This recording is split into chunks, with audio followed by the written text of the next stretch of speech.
বাছাই করে আমি বের করেছি, মানুষের মধ্যে থেকে তোমাদেরকে আমি বাছাই করে বের করেছি।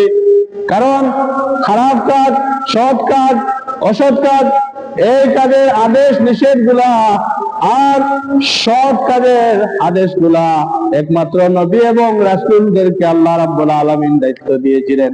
কিন্তু মুহাম্মদুর রাসূলুল্লাহ সাল্লাল্লাহু আলাইহি ওয়াসাল্লামের পরে আর কোন নবী আসবেন না, কিন্তু উম্মতে মুহাম্মদী তোমরা হলে দায়িত্বশীল,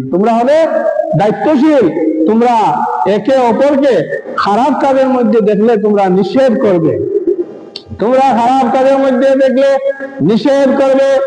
এ মর্মে উম্মাতিন উখরিজাত লিন-নাস, তোমরা হলে শ্রেষ্ঠ জাতি, মানুষের মধ্য থেকে তোমাদেরকে বাছাই করে বের করা হয়েছে, তোমাদেরকে বাছাই করে বের করা হয়েছে, তোমরাই হলে শ্রেষ্ঠ জাতি।